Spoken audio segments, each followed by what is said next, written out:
ক্ষমতা থাকলে 2011 সালের আগে আপনার কি ছিল আর বর্তমান আপনার কি আছে শ্বেতপত্র প্রকাশ করুন মানুষের সামনে। ক্ষমতা থাকলে শ্বেতপত্র প্রকাশ করুন।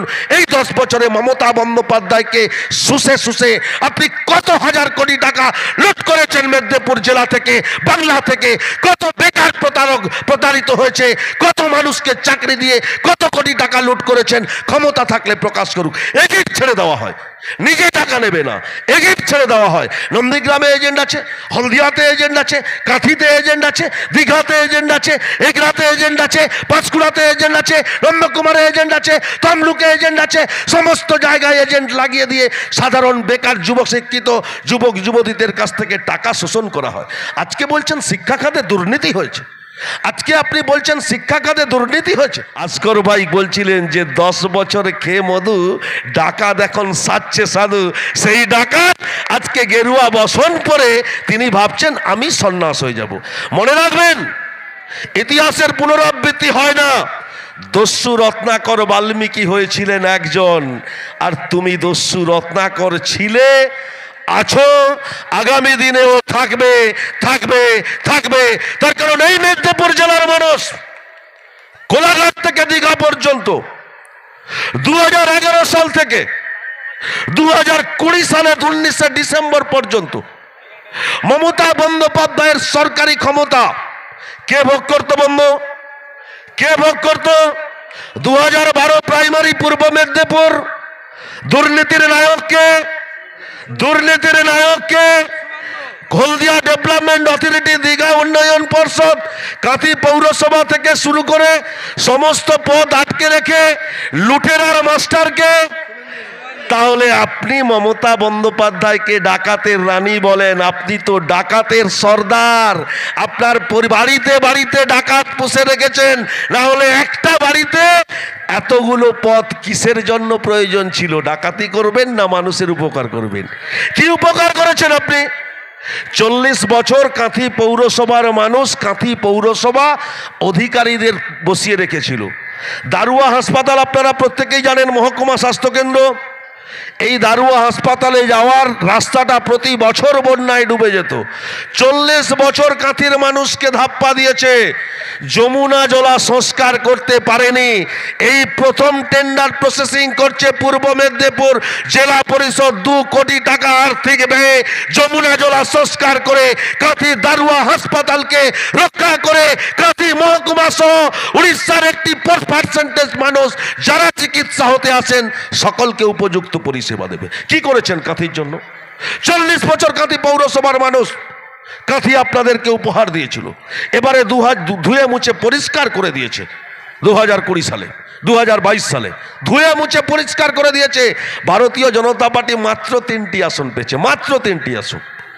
আপনি নিজে ডাকাতের সর্দার, আর সবসময় মমতা বন্দ্যোপাধ্যায়কে ডাকাত রানী বলে আখ্যা দেন। এই মানুষ আপনার বিচার করবে। মমতা বন্দ্যোপাধ্যায়কে 1993 সালে যারা দেখেছিলেন, 1986 সাল 82 সালে যারা দেখেছিলেন মমতা বন্দ্যোপাধ্যায় কোথায় থাকতেন, কি অবস্থায় নন্দীগ্রামে আসতেন, নন্দীগ্রামের মানুষ দেখেছিলেন। আবার মুখ্যমন্ত্রী হওয়ার পরেও মমতা বন্দ্যোপাধ্যায় কোথায় থাকেন, কিভাবে লাইফ লিড করেন, তার পোশাকের কোনো পরিবর্তন হয়েছে কিনা, তার সিকিউরিটির কোনো পরিবর্তন হয়েছে কিনা, তার জীবনযাত্রার মান পরিবর্তন হয়েছে কিনা, তার সম্পত্তির পরিমাণ বেড়েছে কিনা, এটা সবাই জানে, সাধারণ মানুষ। আর আপনি ক্ষমতা থাকলে 2011 সালের আগে আপনার কি ছিল আর বর্তমান আপনার কি আছে শ্বেতপত্র প্রকাশ করুন মানুষের সামনে। ক্ষমতা থাকলে শ্বেতপত্র প্রকাশ করুন। এই 10 বছরে মমতা বন্দ্যোপাধ্যায়কে শুষে আপনি কত হাজার কোটি টাকা লুট করেছেন মেদিনীপুর জেলা থেকে, বাংলা থেকে। কত বেকার প্রতারিত হয়েছে, কত মানুষকে চাকরি দিয়ে কত কোটি টাকা লুট করেছেন। ক্ষমতা থাকলে প্রকাশ করুক। এগিয়ে ছেড়ে দেওয়া হয়, নিজে টাকা নেবে না, এগিয়ে ছেড়ে দেওয়া হয়। নন্দীগ্রামে এজেন্ট আছে, হলদিয়াতে এজেন্ট আছে, কাঁথিতে এজেন্ট আছে, দীঘাতে এজেন্ট আছে, এগরাতে এজেন্ট আছে, পাঁশকুড়াতে এজেন্ট আছে, নন্দকুমারে এজেন্ট আছে, তমলুকে এজেন্ট আছে। সমস্ত জায়গায় এজেন্ট লাগিয়ে দিয়ে সাধারণ বেকার যুবক শিক্ষিত যুবক যুবতীদের কাছ থেকে টাকা শোষণ করা হয়। আজকে বলছেন শিক্ষা খাতে দুর্নীতি হয়েছে, আজকে আপনি বলছেন শিক্ষা খাতে দুর্নীতি হয়েছে। 2012 সালে প্রাইমারি 3900 শিক্ষক নিয়োগ ক্ষমতা মমতা বন্দ্যোপাধ্যায় আপনার উপরে দিয়েছিলেন। আপনি 3000 শিক্ষক নিয়োগের ক্ষেত্রে দুর্নীতি করেছেন। কি আছে কোয়ালিটি, কি আছে কোয়ান্টিটি? ক্ষমতা থাকলে সিবিআই তদন্ত করা, সিবিআই তদন্ত করে দেখুক। সেদিনকে দাঁড়িয়ে নন্দীগ্রামে বলছে, কে একজন সাংবাদিক জিজ্ঞেস করলেন, ধন্যবাদ সাংবাদিক বন্ধুকে, আমি স্বাগত জানাই, বলছেন উত্তম বারিক একটা ডাকাত। আপনি যাকে চোখের সামনে দেখেন তাকেই মনে হয় চোর ডাকাত। কেন বলুন তো? এটা মনে হচ্ছে কেন? আপনি নিজে বড় চোর, আপনি নিজে বড় ডাকাত, সেই কারণে কি চোখের সামনে যাকে দেখছেন তাকেই চোর ডাকাত মনে হচ্ছে? আমাকে আয়কর দপ্তর একটি চিঠি দিয়েছে, আমাকে আয়কর দপ্তর একটি চিঠি দিয়েছে, চিঠির কপি আমার কাছে আছে। 2014-15 সালে ব্যাংক অ্যাকাউন্টে 13 লক্ষ টাকা আমার ফিড বিজনেসে, আমি বাগদার খাওয়ারের ব্যবসা করি, ফিড বিজনেসে 13 লক্ষ টাকার ট্রানজ্যাকশনের ডিস্টার্ব ছিল। গত আর্থিক বছরে চিঠি করেছিল, আমি সেটা ক্লিয়ার করেছি।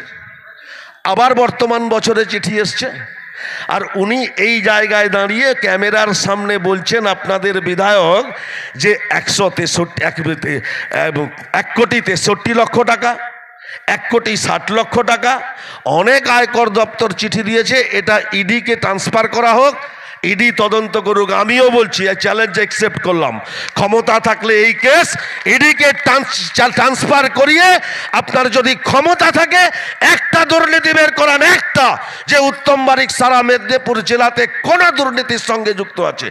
কাউকে চাকরির নামে টাকা নিয়েছে, কন্ট্রাক্টরকে কাজ পাইয়ে দেওয়ার নামে টাকা নিয়েছে, লোন করিয়ে দেবে বা টাকা নিয়েছে, বড় টেন্ডার পাইয়ে দেবে টাকা নিয়েছে।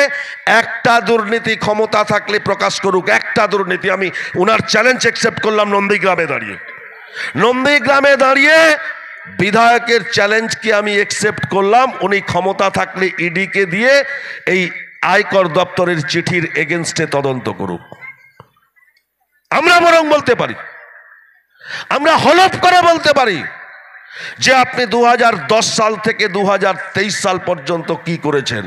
উপযুক্ত সময় এলে অনেক তথ্য দেব, উপযুক্ত সময় এলে অনেক তথ্য দেব। আপনি সকলকে চোর ডাকাত বলেন, কি ছিলুম আর কি হলুম, কে কি ছিলুম আর কি হলুম, সময় আসলে নিশ্চিত বুঝতে পারবেন। মমতা বন্দ্যোপাধ্যায়ের নেতৃত্বে তৃণমূল কংগ্রেস ঐক্যবদ্ধভাবে আপোষহীন সংগ্রামের ডাক দিয়েছে। অভিষেক বন্দ্যোপাধ্যায়ের নেতৃত্বে তৃণমূল কংগ্রেস ঐক্যবদ্ধভাবে আপোষহীন সংগ্রামের ডাক দিয়েছে। 2021 সালে এরাই বলেছিল আপকি বার 200 পার, আপকি বার 200 পার। 2021 2রা মে যখন দুপুর 1টা ঘড়ির কাঁটায় যখন নির্বাচনের ফলটা প্রকাশ হলো, আপকি বার 200 পার তো দুরস্ত, আপকি বার 200 মে হার, আপকি বার 200 মে হার, আপকি বার 200 মে হার। 200 আসনে পরাস্ত হলেন মমতা বন্দ্যোপাধ্যায়ের কাছে সাম্প্রদায়িক শক্তি, সাম্প্রদায়িক শক্তি পরাস্ত হলেন। সেই হারের জ্বালাটা সহ্য করতে পারছে না। কি করেছে? এই মানুষের 100 দিনের কাজের টাকা আটকে দিয়েছে, এই মানুষের আবাস প্রকল্পের কাজের টাকা আটকে দিয়েছে, বাংলা গ্রামীণ সড়ক যোজনার টাকা আটকে দিয়েছে, স্বাস্থ্য দপ্তরের টাকা আটকে দিয়েছে, বিভিন্ন দপ্তরের অর্থ আটকে দিয়েছে ভারতবর্ষের কেন্দ্র সরকার অসাংবিধানিকভাবে। আমাদের আপোষহীন সংগ্রাম চলছে। এই ভারতীয় জনতা পার্টির নেতা কর্মী যারা ছোট্ট ছোট্ট চৌকিদার, ছোট্ট ছোট্ট রামভক্ত হনুমানরা গ্রামে গ্রামে ঘুরছেন, উপযুক্ত সময় এলে আপনাদেরকেই জবাব দিতে হবে। কেন বাংলার গরিব মানুষের হক টাকা আপনারা আটকে রেখেছেন, ন্যায্য টাকা আপনারা আটকে রেখেছেন? কেন আপনারা বাংলার গরিব মানুষের 100 দিনের কাজের টাকা, আবাস প্রকল্পের টাকা এখনো পর্যন্ত দেননি? মমতা বন্দ্যোপাধ্যায় কদিন আগে প্রধানমন্ত্রীর সঙ্গে সাক্ষাৎ করেছিলেন, দেখেছেন? সাক্ষাৎ করেছিলেন, বাংলার মানুষের ন্যায্য অধিকার কেন পায়নি? তিনি বললেন আধিকারিক স্তরে পর্যালোচনা হবে, ভারতবর্ষের প্রধানমন্ত্রী বললেন। আরে ভাই, 100 দফা বিভিন্ন আধিকারিক প্রতিনিধি দল মেদিনীপুর জেলা সহ বাংলায় এসছে, বিভিন্ন গ্রাম পঞ্চায়েত ঘুরে দেখেছে। 100 দিন আবাস প্রকল্পের টাকা একটাও দুর্নীতি এখনো পর্যন্ত বের করতে পারেনি। বের করতে না পেরে গায়ের জোরে অসাংবিধানিকভাবে তারা টাকাকে আটকে রেখেছে। সময়ের অপেক্ষা করুন, উপযুক্ত জবাব নিশ্চিতভাবে পাবেন। আর মমতা বন্দ্যোপাধ্যায়ের নেতৃত্বে সম্প্রীতিকে নন্দীগ্রামে পৌঁছে দিতে, স্বাধীনতার পীঠস্থান, বিপ্লবের তীর্থক্ষেত্র, সংগ্রামের তীর্থভূমি, আমাদের এই প্রিয় জেলা, প্রিয় মাতৃভূমি মেদিনীপুর থেকে আওয়াজ উঠবে, দিদি তুম দিল্লি চলো, মিদনাপুর তোমারা সাথ হ্যায়, দিদি তুম দিল্লি চলো, নন্দীগ্রাম তোমারা সাথ হ্যায়, দিদি তুম দিল্লি চলো, কোনটাই তোমারা সাথ হ্যায়, দিদি তুম দিল্লি চলো, তমলুক তোমারা সাথ হ্যায়। আওয়াজ উঠবে। আর কয়েকটা দিন পরেই দেখতে পাবেন নিচু স্তরে সমস্ত তৃণমূল কংগ্রেস কর্মীরা ঐক্যবদ্ধভাবে সংগঠিত করুন মানুষকে। আপনাদের বাড়ির বেকার, শিক্ষিত বেকারদেরকে বিপথে পরিচালিত করছে ভারতীয় জনতা পার্টির নেতারা। বিধানসভার সময় রেলের ফর্ম সই করেছিল, আবার লোকসভা আসছে, রেলের ফর্ম সই করাবে, মিথ্যা কথা বলবে, ভাঁওতা চাকরির প্রতিশ্রুতি দেবে, ভাঁওতা লোন করিয়ে দেওয়ার প্রতিশ্রুতি দেবে, ভাঁওতা দেখিয়ে নির্বাচনের বৈতরণী পার হওয়ার চেষ্টা করবে। এর থেকে সকলকে সাবধান হওয়ার অনুরোধ জানিয়ে আমি